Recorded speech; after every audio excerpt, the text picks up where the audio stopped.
Ele tá olhando, a câmera faz assim, ó. Daí eu vou ter que derrubar o. Olá, pessoal. Esse é o podcast Nova Chance. Eu sou a Fernanda Iafusso e vim aqui para trazer para vocês uma história linda sobre o que a gente pode falar, eu Nova não sei. chance. Sobre a Nova Chance. Tá. Vamos lá, 3, 2, 1, gravando. Engraçado, a gente faz live, mas na hora do 3, ao vivo. Tá, então ao vivo, então vamos lá. Então, eu já tô acostumado. Não pode errar. Nova chance vem trazer um transformar sobre mim. Nessa nova história o seu amor vem derramar sobre mim. Aviva, vem viver o novo. Venha ver o que ele fez no meu caminhar. Tem vento soprar, sopra um novo, traz um renovo. Vem viver a nova chance que ele preparou pra você. Olá, pessoal. Eu sou Fernanda Iafusso e nós estamos aqui no Nova Chance, um podcast cheio de carinho, cheio de amor para vocês sobre essa nova chance que todos nós temos na nossa vida, né? Principalmente quando a gente decide caminhar com Jesus.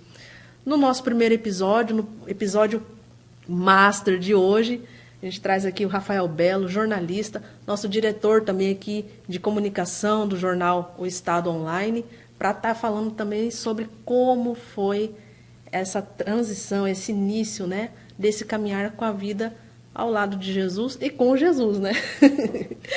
Olá, Rafa. Bom, esse aqui, olá, é basicamente o episódio 0, né, Fernanda? Olá. E a gente esteve conversando sobre isso, foi mais um propósito de Deus mesmo, que a Fernandinha falou e quando ela veio foi praticamente uma testificação, que a gente já tinha pensado em fazer algo assim, né, Fernanda? E fazia algum tempo que isso ficava aqui dentro da gente, batendo, né, para falar sobre. E a minha caminhada com Cristo, assim, eu acho que foi desde sempre, né? Eu sempre senti Cristo comigo, mas eu caminhava do lado católico, né? Eu fui criado na igreja católica, eu participei de pastorais e tal. E ali dentro a gente tinha um grupo ecumênico com a tia Jairce, que eu chamo ela de tia porque desde os 7 anos eu conheço ela. É a mãe da Jacqueline, Andreuze, da Joyce, da Cris. A Joyce que é veterinária, a Jacqueline é jornalista. E a Cris mexe com turismo, ela faz no City Tour. Ela lê Libras. Então, com ela eu já via uma pegada diferente, né? Porque eu questionava muito chegar na igreja e ver aquela coisa quadrada. Vinha um folheto lá de Roma, de São Paulo, e não tinha nada a ver com a realidade daquela comunidade. Não parecia uma nova chance para as pessoas, parecia o mesmo roteiro, a mesma fala, a mesma coisa. E aquilo me incomodava. Tanto os ritos, assim, que não tinham a ver com o que estava acontecendo no dia, com o que estava ali. E aquilo me incomodava, porque eu estudava aquilo junto com a tia Jairus, que era uma leiga, e ela era assessora da pastoral. E ela sempre ensinou a gente a fazer esse tipo de questionamento, a ser racional, dentro do que a gente chama hoje de culto, na época era a missa. Então a gente questionava muito. E ela criou um grupo depois de celebração da liturgia, que era um grupo ecumênico, que daí que a gente celebrava a palavra e tinha mais um aprofundamento, né? Mas para mim ainda era insatisfatório estar ali. Não sentia aquela ligação dentro da religião que eu estava, né? Cristo era muito mais do que aquilo. E quando eu conheci a minha atual esposa, há 4 anos atrás, 5, ela fez o convite para eu ir na igreja dela, que era o Ministério Restaurar do pastor Ezequiel Valadão, que ele é primo do pessoal lá, famoso, né? Enfim, mas e falei, não, claro, eu nunca tive preconceito com outras religiões, né? A gente brincava algumas coisas assim, mas eu nunca tive preconceito, já fui em batista, já fui em outras religiões, para dividir Cristo, né? Dividir aquela união de Cristo. Mas quando ela me chamou lá e a gente foi num culto jovem, eu senti Deus falando mais fortemente com aquilo, fazia mais sentido para mim o que acontecia ali, mas ainda não tinha sido o meu momento de conversão, mas era o início da minha conversão o evangelho, eu ia virar, a gente falava muito protestante, então ainda tem essa configuração que às vezes minha esposa puxa a orelha.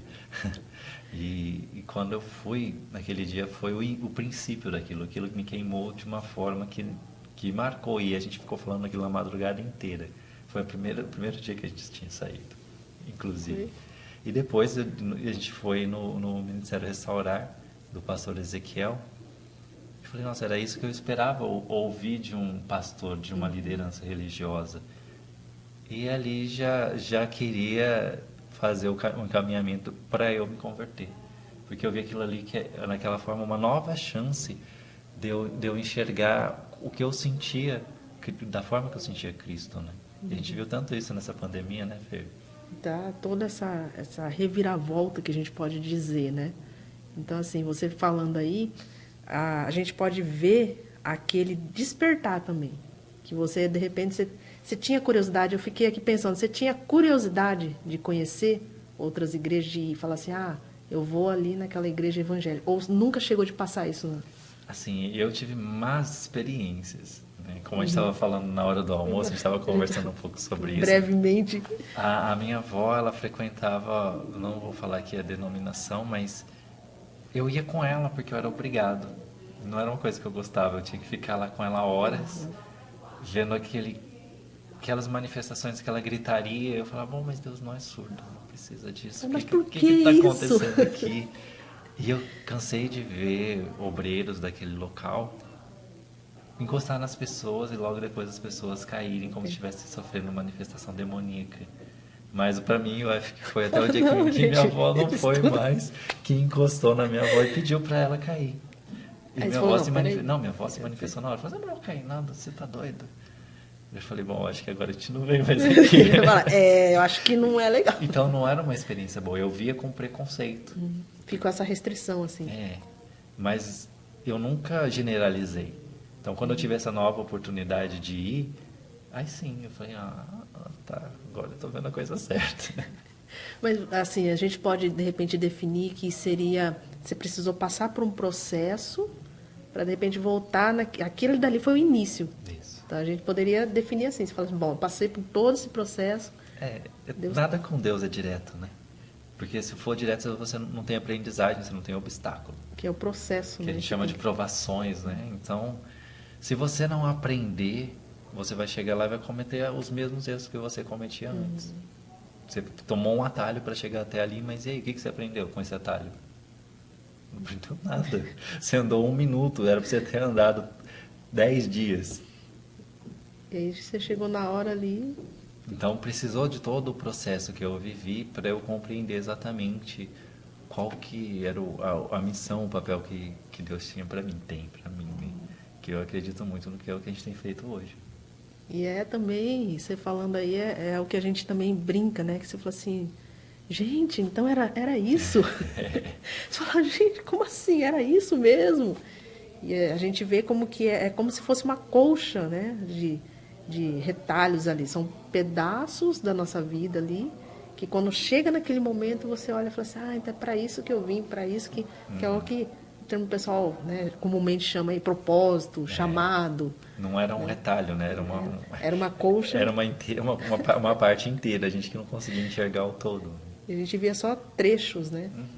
E aí, quando você teve esse queimar, né, no seu coração, como que foi essa transição para você? Você chegou a se batizar e como que foi essa transição, essa decisão, assim, de falar assim, não, eu quero... Mas eu tinha decidido já naquele momento, eu sempre fui uma pessoa muito decidida, que as pessoas às vezes colocam algum tipo de empecilho, algum tipo de doença, algum tipo de coisa, para eu não fazer mais aquilo. Exemplo, eu não bebo refrigerante há 21 anos. É 21? É 21 anos. Eu não bebo refrigerante, mas as pessoas falam, mas ele tem algum problema, por isso que ele não toma. E eu não ficava discutindo isso. Hoje eu já discutiria, mas as pessoas hoje já não questionam mais. Mas na época, eu estou com 39 anos, com 18 anos eu já não tomava refrigerante. Foi a última vez que eu tomei de refrigerante, foi com 18 anos. Então as pessoas ficavam perguntando aí, mas eu tinha decidido que aquilo fazia mal para mim e que o meu corpo, por que eu ia desrespeitar meu corpo? Porque eu ia tratar mal o meu corpo ingerindo uma coisa que faz mal para ele só para agradar meu paladar. E até lembrando agora dessa conversa que a gente também teve na hora do almoço sobre a questão do nosso corpo mesmo, né? Exatamente. Que as pessoas, tem muitas pessoas que de repente não entendem que nós somos templo, né? Morada do Espírito Santo. Então, a partir do momento que até tem um meme, né? Que eu acabei lembrando aqui, que a mãe briga com a filha, bate com o chinelo na filha ali, aí a filha fala, mas espera aí, mãe, a senhora fala que nós somos templo do Espírito Santo, e aí a senhora está brigando com quem aqui? Então, a gente tem que ter essa consciência, na verdade, de que nós somos templo, né? Exatamente. E Até me arrepio falar disso, porque é um assunto muito profundo, né? E é muito claro quando você tem... Quase ninguém está preparado para entender que Deus mora em você. Então, vocês não estão preparados para essa discussão. Então, por que você vai fazer mal a você mesmo, ao seu corpo, à sua saúde, que é o templo do Espírito Santo, gente? Então, a partir do momento que você chega nesse entendimento, você passa a pensar, o que eu estou fazendo? Por que eu estou fazendo isso? E aí também tem a questão do outro, né? Existe essa questão de você amar o próximo. Exato. E aí como que você consegue amar o próximo julgando e fazendo diversas situações? Mas aí como que eu vejo isso, Fernanda? É porque a pessoa não se ama ainda, né? Ela não consegue compreender aquilo, ela não consegue separar o amor de Deus do amor carnal. O amor de Deus, ele é esse amor de você amar o próximo. Então, como você vai amar o próximo se você não ama a si mesmo, se você não consegue amar ali a sua família, não consegue perdoar, entender o que é isso? Não tem como. São etapas. Então, quando você estiver preparado para entender essa etapa, você vai chegar no seu canto, conversar com Deus, e Deus vai preparar o seu caminho. Vai falar, olha, eu quero isso de você. Até lá não tem como. Vão acontecendo coisas para você se aproximar de Deus, porque Deus quer aproximar de você, né? E eu até lembro de algumas músicas, mas eu não vou cantar aqui, que dizem... Na próxima, gente... que você vai ser sempre filho de Deus. Você já viu? Deus nunca vai rejeitar um filho dele. E tanto é que a questão da ovelha perdida, né? Aqueles filhos estão bem, então ele vai deixar eles ali e vai atrás daquele que não está bem para trazer de volta. Então, as pessoas ainda não estão preparadas para entender isso. Mas é uma questão de tempo, de passo, de obstáculos, coisas que você passa na sua vida, que às vezes você entende como coisas ruins, coisas que estão te atrapalhando do seu objetivo, às vezes é o contrário. Aquilo lá está te preparando e está te afastando. Às vezes não, quase sempre é o contrário. Então, se você está repetindo as mesmas coisas que você não aprendeu ainda. E a questão da maturidade também, né? Porque tem muita gente que fala, bom, eu estou passando por uma situação, ao invés dela parar, pensar e falar, bom, peraí, está acontecendo isso, ligar aquele alerta, né? E ter essa consciência de que tudo que acontece, na verdade, é um preparo para o que é o sonho ali de Deus, é o que Deus preparou para a nossa vida. A gente consegue ter a maturidade de não começar a bater o pezinho, até né? de dizer que não é tudo, né? Porque às vezes tá ali, né? Tem coisa, não, isso aqui é coisa do demônio. Vamos brincar, as pessoas não vão gostar mais do demônio. Não tem nada a ver com isso, não. Você que tá fazendo. Como assim, gente? Porque tem a questão também do livre-arbítrio da pessoa. Exatamente. Ali, né? Tem a decisão da pessoa, que a pessoa fala, não. É igual a gente comenta às vezes de, você tá andando numa rua, se você decidir ir para a esquerda ou para a direita, a decisão é sua. É diferente, né, de você estar andando um caminho, sabendo como está sendo conduzido ali. Então, se você foi para a direita e, sei lá, de repente tropeçou num buraco ali, ou uma pedra, foi Deus. Até porque ainda existe, parece que uma ideia de que Deus ele é vingativo. Né? As pessoas parecem que assim, não, mas é culpa de Deus, eu estou passando... Mas, meu filho, estou devendo, mas é culpa de Deus. Mas você não pagou lá atrás. E elas também têm uma questão do estudo, né? Porque você tem que ler o pastor Ezequiel, que é ali onde eu congrego, ele sempre diz, não sou eu que estou dizendo. Então, você quer ter certeza, pede testificação, vai lá e leia você a Bíblia, tá? Em tal trecho, vai lá e leia. E veja se é isso ou não. Não sou eu que estou dizendo. Está na palavra. Sim, e aí entra também naquela outra questão que quando a pessoa lê a palavra, existe a palavra escrita e também a revelação que o Espírito Santo traz, né? Então não tem como você fugir. Às vezes a pessoa fala, não, eu olhei ali, passei rapidão, não é isso. Não, eu fiz um sorteio da palavra agora. Peraí, eu acordei hoje, deixa eu ver o que eu vou abrir aqui.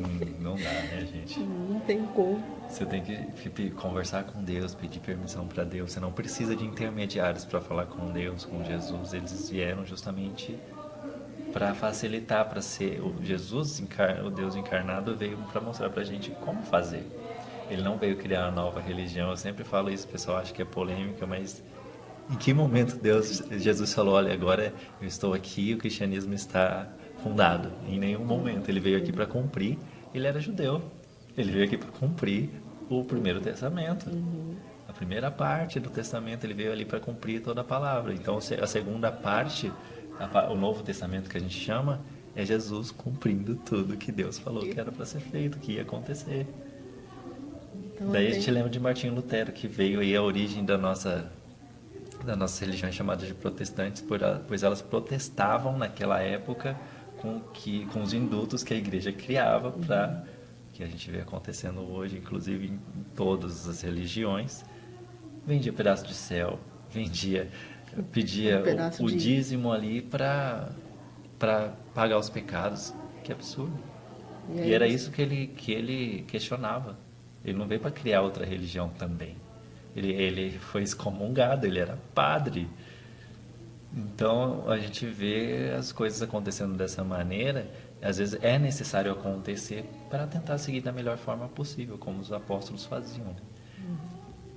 E a gente vê também a questão da palavra, né? Você vê que a palavra, ela é a mesma ontem, hoje também vai ser o amanhã. E aí uma coisa que a gente até comentou também sobre a questão de o que acontece hoje em dia.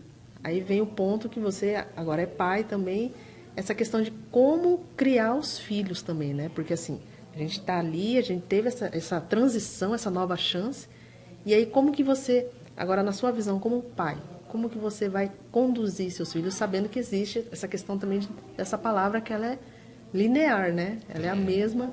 É uma questão de observância o tempo todo, né? Porque você é exemplo e a criança ela absorve e repete o que você fala quase que imediatamente. No caso da minha filha, assim, imediatamente. Eu falo para ela tá bom, ela fala tá bom.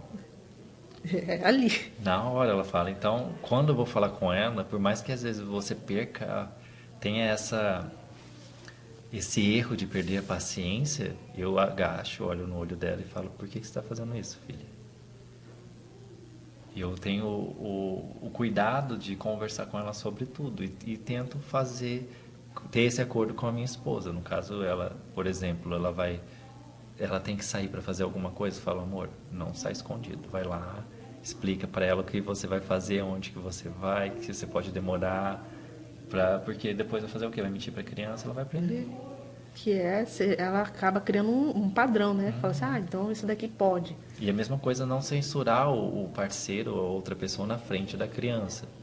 Você chamar a pessoa e falar, olha, não devia ter feito assim, ou poderia ter feito de outra forma. Agora falar na frente da criança fica parecendo que só tem uma pessoa ali que comanda tudo. Sim. Que não é uma coisa compartilhada. Então eu procuro muito fazer isso e sentar e conversar com ele e dar exemplo. Por exemplo, eu tento não mexer no meu celular. E eu escrevo, eu faço agenda, eu recebo ligação e mensagem o tempo todo no meu celular. E eu escrevo minhas poesias, eu escrevo minhas ideias no celular. Então, mas quando eu estou com ela, eu tenho a preocupação de não estar com o celular. Entende? Mas não dá para você controlar todo mundo dessa forma. E eu tento fazer isso para ela não ter o apego ao celular, né? Ela usar só por essencial mesmo. Que acaba sendo algo natural que uma hora vai acontecer, né? A gente, nessa era tecnológica, não tem como você fugir disso, né? Não, ela vai usar, mas tem que saber que tem tempo, tem critério, não é para usar para tudo, não é uma fuga, não é para diversão, é para ligar, é usual, é um computador de bolso. Hoje o celular é um computador de bolso, então. E é óbvio, a gente sempre escuta louvores em casa porque a gente gosta. E a gente vai no culto com a Johanna porque a gente precisa estar ali, a gente sente essa necessidade. E a gente vê ela imitando a gente muitas coisas. Muitas vezes ela está com a mãozinha levantada cantando alguma coisa ali. Que fofa. Então, mas não significa que a gente está forçando ela a fazer alguma coisa, até porque tem um livre-arbítrio. Mas é o exemplo que funda a primeira formação da criança e todas as demais, né? Então, se você não for exemplo em casa para o seu filho, o que você vai cobrar dele? Não tem como, né? Você pegar e falar assim... É hipocrisia. Simples. E criança é aquele serzinho que ele olha para você e fala assim, por que você está fazendo isso, né? É esponja. E eles absorvem tudo. Daí você pensa, às vezes eu vejo minha filha fazendo alguma coisa, Daí eu olho pra minha esposa e falo, igual assim você faz, amor. E a gente acaba... E às vezes acontece ao contrário, mas aí a gente mostra, olha, não dá pra fazer assim, que nem minha mãe esses dias falando com ela, começou a mostrar a língua. Olha. Falei, mãe, se ela começar a mostrar a língua, você vai falar o quê? Ah, a vovó que fez? Como? E ela fez imediatamente o que minha mãe fez. Falei, mãe... E isso também a gente acaba caindo numa outra assim, conversa que também muitos não estão preparados para essa conversa, daquela história do crente que muito fala e não faz, né? Porque ele, de repente, isso daí acaba sendo do ser humano, de repente, né? A gente fala. Mas quando está dentro ali, que a gente está vivendo a palavra, já não é legal. Na verdade, ele não está vivendo, né? Pessoal... É o que tem uma parte bíblica que agora eu não lembro qual passagem que é, mas que fala do ouvinte. Não adianta ser ouvinte, você tem que guardar para si a palavra. A partir do momento que você guarda para si, você pratica. Agora você ouvir não é uma frase de efeito que você vai colocar no seu status, não é uma frase de efeito que não você vai coaching. publicar, não vai dar orientação ou não, você tem que guardar e praticar. Não adianta nada você sair falando a palavra e não praticar. Isso é visível, as pessoas veem isso. Não é ter Deus em você. A gente tem que ser, querendo ou não, a gente tem que ser o exemplo, né? Daquilo que a gente acaba transmitindo. E aí agora uma dúvida. Quando houve essa chegada, né? essa nova vida, essa nova chance que você tem hoje, quando você se vê, você fala assim, bom, o Rafael antes e o Rafael agora, que tipo de panorama você consegue falar? Fala assim, aquilo dali não sou eu. Olha, eu sempre fui muito espiritual, mas eu era muito mais carne. Então, muita coisa que eu fazia, eu nunca bebi bebida alcoólica, refrigerante eu não bebo há 21 anos, parei de comer carne há uns 4, 5 anos, mas por uma questão do meu organismo mesmo. Mas muita coisa ali não tem como. Eu já não me sentia bem em alguns ambientes porque eu não bebo. Então eu estava ali naquele ambiente, vendo pessoas alcoolizadas, daí eu pensava, bom, eu estou aqui como exemplo, posso ficar. E tentava fazer alguma outra coisa, tanto é que as pessoas lembram disso. Olha, o Belo ficou aqui até de manhã com a gente, tocou o violão dele e não bebeu nada. Então, querendo ou não, isso também às vezes é um exemplo, né? A pessoa, olha, eu podia estar fazendo isso, por que eu não fiz isso? Por que eu estou fazendo de outra maneira? É uma forma de ser exemplo. Porque, como eu disse para você, eu sempre fui cristão, mas eu não tinha toda esse entendimento, essa sapiência que Deus permite eu ter hoje. E é a Nova Chance, inclusive Nova Chance não seria o nome desse podcast. Não seria. Se a Fernandinha veio com a ideia de segunda chance, de imediato eu já falei, não, é Nova Chance. Porque uma segunda chance acaba. Aí você vai ter uma terceira, uma quarta, então uma nova chance. Você sempre tem uma nova chance, né? Tem um limite? Talvez, mas você sempre tem uma nova chance. E a gente tem isso todos os dias na nossa vida. É verdade. E a ideia, assim, desse podcast mesmo foi justamente isso, né? A gente trazer para as pessoas, elas poderem entender que todos nós temos essa nova chance. Todos nós temos sempre, né? Igual eu comento com minhas filhas, quando elas acabam teimando, falou assim, o sol não nasce todos os dias, a lua também não está ali, então o sol ele tem todos os dias uma nova chance para brilhar. Então, assim, não é a segunda chance, a terceira, é sempre uma nova chance, né? E a gente vê que quando a gente decide, fala assim, não, eu quero caminhar com Cristo ali, né? Com Ele, ao lado dele, né? Aí esse daí, de repente, é um assunto para outro podcast aí, a gente vê que é uma nova chance mesmo, é uma nova vida que você tem. Né? Assim, você acaba vivendo algo assim, fora do comum. Né? É sobrenatural. É sobrenatural. Mas não sobrenatural de fantasma, dessas coisas de filme de terror da Sexta-feira 13 que chega por aí, mas não, é uma coisa além da nossa explicação, é sobre o que é natural, é além disso, é além do que a gente pode explicar e entender, porque nem tudo a gente consegue explicar e entender, mas se você está sentindo, se está dentro de você. Eu tenho até uma poesia que fala que o coração é tolo, que também é uma questão bíblica, mas o espírito não. Então, se você está seguindo o seu coração, você está errado. Não tem como. Tem que seguir o seu espírito, que é muito mais além do que o coração. E dessa sua trajetória até aqui, a gente brinca aí que agora é aquele momento que a gente brinca o momento Charabacai, né? Acho que o pessoal já... Pegadinha da Fernanda. Pegadinha. Agora vamos pegar aqui direto. A gente brinca, esse é o momento que é quando o mover de Deus ali, o agir é fora, sobrenatural.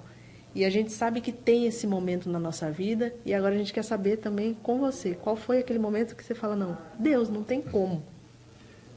São vários momentos, não tem um momento, né? Porque eu tento ter essa conexão com Deus o tempo todo, né? E Ele quer isso com a gente. Mas assim, o mais marcante para mim foi antes, inclusive, de eu virar evangélico. Foi uma vez que eu fui no show antiga, bem velho, acho que você nem estava na faculdade ainda. Eu morava com a minha avó, né? Que eu vim para Campo Grande para cuidar da minha avó, que faleceu em 2005. E eu estava no teatro, se eu não me engano, era a peça do Selton Mello. Uma peça itinerante que ele tinha, super bacana. E acabou a luz na cidade. E eu lembrei que a minha avó tinha medo de ficar sozinha no escuro, sem alarme. E eu saí a pé daquele teatro e estava tudo escuro. E eu fui basicamente de olhos fechados até chegar em casa, que a gente morava na Joaquim Dornelas, o teatro é lá no centro, né? Então é um pouco depois do CMO. Para quem conhece Campo Grande, quem não dá uma olhadinha no Google Maps. Você entrava ali na Joaquim Dornelas e ia umas 3, 4 quadras até chegar na minha avó. E eu cheguei muito rápido lá e realmente cheguei e fiquei com ela. Ela estava com medo, mas assim, ela falou que foi muito rápido, tinha acabado de terminar a luz. Então eu falei, bom, isso foi Deus, não tem outra explicação, ter chegado tão rápido, ter andado no escuro, muitas vezes estar com o olho fechado e chegar inteiro aqui. E tem todo esse... E o outro momento foi agora, né? Eu sou ciclista. E para ser ciclista em Campo Grande precisa de muitos milagres. Só Jesus na causa. Teve um dia que eu estava andando, tinha acabado de sair do semáforo ali no Ernesto Geisel, perto do Guanandizão. E eu só senti um toque no guidão. E eu continuei pedalando. Daí eu vi um carro enorme, tinha passado com tudo. E foi embora, nem parou, nem nada, nem olhou para trás. Eu fiquei indignado olhando para ele assim. Falei, ainda bem que você está comigo, Deus. Oh, Senhor. E eu nem desequilibrei na bicicleta. E onde eu estava, se eu desequilibrasse, ia passar, sei lá, dezenas de carros ali. Como a gente fala, né? É Deus ali que segurou e falou, não, meu filho, tenho algo maior, melhor para você. Não é o seu momento. Claro que também a gente fala, igual a gente brinca também, que fala assim, não, nós somos crentes, mas a gente também tem aquele lado que a gente fala, poxa, meu irmão, não é assim. A gente é crente, não é... A gente ainda tem sangue aqui ainda correndo, não é humano, assim. A gente brinca, a gente precisa de se divertir, né? Deus nunca disse pra gente, você vai lá e seja sério, não dê uma risada. Não tem como também, né? Uhum. Então, essa conversa aqui, ela poderia se estender, né, por muito mais, mas infelizmente a gente tem aí um tempo curto para a gente poder estar trabalhando esses assuntos que são inúmeros, né, Rafa? Se a gente for conversar aqui, a gente fica daí o ano inteiro de podcast. São pelo menos 33 anos de história. Então, só um pouquinho só. Então, a gente agradece a sua presença aqui, também por compartilhar um pouquinho da sua história, né? Espero poder contar com você também outras vezes, para a gente também estar conversando sobre diversos assuntos, que são muitos, né? A gente tem que anotar no caderninho aí quantos a gente pode... Por tópicos, para né? ser mais rápido. É verdade. A gente agradece vocês por estarem também, né, aqui participando conosco desse primeiro podcast, que é um sonho que nasceu, na verdade, no coração de Deus e só trouxe para a gente, né? Exatamente. E a gente vê o agir de Deus aí, o amor dele, sempre unindo as pessoas, unindo propósitos, né? E a gente vê aí que esse podcast ele só foi possível graças a isso, né? Graças aos propósitos que estão sendo unidos. A gente agradece também a todos vocês que puderam assistir, quem puder curtir, compartilhar e também quem quiser mandar sugestão aí para a gente estar conversando, a gente volta também a conversar, não tem problema nenhum. A gente vem aí, né, Rafa, conforme vai indo, a gente vem debatendo aí diversos assuntos que são inúmeros. Muito obrigado pela sua presença e que todos nós tenhamos uma nova chance em nossas vidas. Que a paz do Senhor esteja com todos vocês e que cada um de vocês, ao se deitarem, ao se levantarem, nunca se esqueça que são filhos amados do Senhor. Até mais.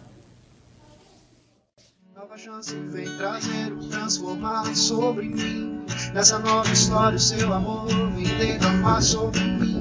Avivar, avivar, vem viver o novo. Venha ver o que ele fez no meu caminhar. Tem vento soprar, sopra um novo, traz um renovo. Vem viver a nova chance que ele preparou pra você.